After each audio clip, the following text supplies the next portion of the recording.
Bharatiya Janata party की जो 12 सीटें हैं उसमें अधिकाधिक सीटों में भारतीय जनता पार्टी जीत के आ रही है। मोहन मरकाम जो प्रदेश के अध्यक्ष रहे हैं, उन्होंने डीएमएफ के ऊपर विधानसभा के अंदर प्रश्न खड़ा किया। इस समय तो कहीं एक ढेला भी, एक ईंट भी नहीं रखी गई। चाहे मेडिकल कॉलेज हो, एग्रीकल्चर की हो, चाहे लाइवलीहुड हो, एजुकेशन हब की बात हो, तो सारी चीजें भारतीय जनता पार्टी के शासनकाल में बनी थी। छत्तीसगढ़ में विधानसभा के चुनाव निपट चुके हैं। 90 विधानसभा के प्रत्याशियों की किस्मत का फैसला ईवीएम में कैद हो चुका है। ईवीएम 3 दिसंबर को खुलने वाली और निश्चित रूप से सभी प्रत्याशियों की, पार्टी प्रमुखों की धड़कनें तेज हो चुकी है। हमारे साथ संतोष पांडे जी यहाँ उपस्थित हैं, भारतीय जनता पार्टी के राजनांदगांव के सांसद भी हैं और बस्तर के जो चुनाव बस्तर संभाग के प्रभारी भी रह चुके हैं। लगातार बस्तर का दौरा पहले भी कर रहे हैं और अभी भी लगातार बस्तर का दौरा कर रहे हैं।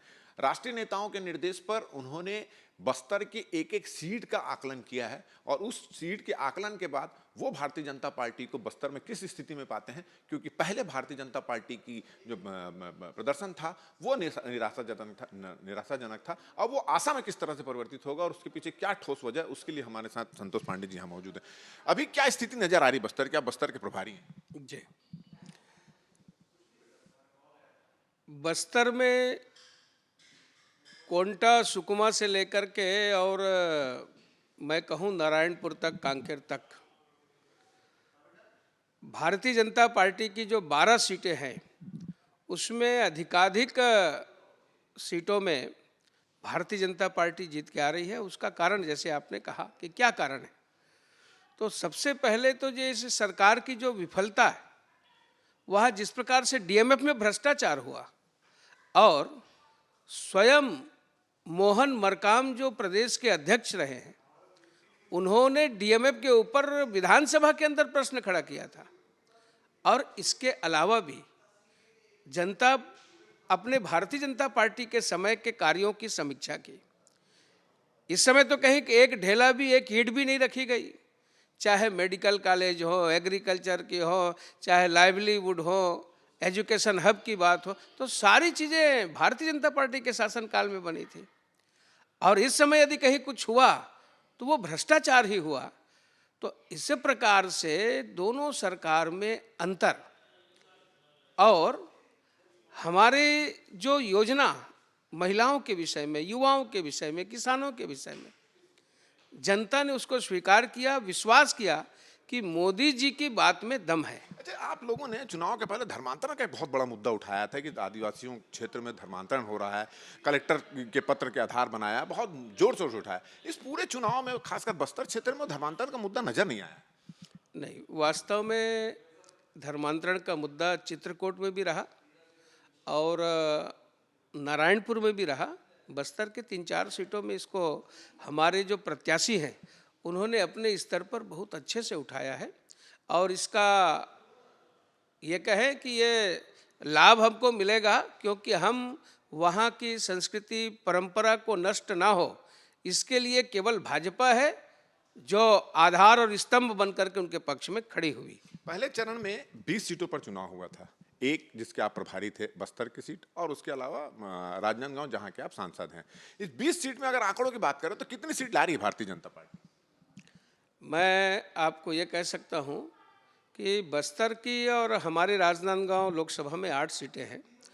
अधिकाधिक सीट भारतीय जनता पार्टी जीतेगी और अब तो ज़्यादा दिन है नहीं, 3 तारीख नज़दीक आ गया है। परिणाम बहुत चौंकाने वाले होंगे। जो फर्स्ट फेज के चुनाव हैं उसमें हमारे कई कैंडिडेट प्रत्याशियों को बहुत अच्छा अवसर मिला। अच्छा, आप लोग जीत का दावा कर रहे हैं, सरकार बनाने का दावा कर रहे हैं, आंकड़ों में क्यों मौन हो जा रहे हैं आप? नहीं, आंकड़ों में हम मौन नहीं हैं। हम आंकड़ों में मौन नहीं हैं। मैं आपको बोल रहा हूँ ना, ये जो 20 के जो आंकड़े हैं उसमें सर्वाधिक जो आंकड़े हैं वो हमारे पक्ष में रहे हैं और उसके पीछे कारण है, उसके पीछे हमारे पूर्ववर्ती सरकार के काम और इस सरकार की, कांग्रेस की विफलता। अच्छा, ये बताइए, लोग बोलते हैं कि बस्तर और सरगुजा 2 एक ऐसा क्षेत्र है जहां से सरकार की सत्ता का जाने की सीढ़ी है, तो क्या लग रहा है ये सीढ़ी आप लोग पार कर लेंगे? आपने ठीक कहा, इस समय बस्तर जो है, कहते हैं कि मानसून भी जब आती है केरल से तो बस्तर होकर ही छत्तीसगढ़ में आती है। तो बस्तर से जो रुझान है, बस्तर में जो परिवर्तन की जो आंधी चली है, उसे नकारा नहीं जा सकता, पूरे छत्तीसगढ़ में है। और आप आश्चर्य करेंगे जब बस्तर का जब परिणाम आएगा। मैं फिर कह रहा हूं कि कोंटा और बीजापुर से लेकर के कांकेर तक भारतीय जनता पार्टी के पक्ष में वो आंधी चली है। अच्छा, ये आप लोग अक्सर ये सभी जगह से बात ये सामने में आ रही है कि जिस तरह से सरकार का एक दबाव था निर्वाचन के अधिकारियों पे, जिला अधिकारियों पे, ये दबाव दिखा और आप लोग लगातार शिकायत भी इसकी कर रहे हैं। चुनाव में तो ये नजर आया, आप लोग लगातार शिकायत भी की हैं और उसके पहले भी निर्वाचन आयोग ने कुछ अफसरों को हटाया भी। काउंटिंग में भी इस तरह की गड़बड़ी की आशंका है क्या बस्तर और खासकर आपके राजनांदगांव लोकसभा क्षेत्र?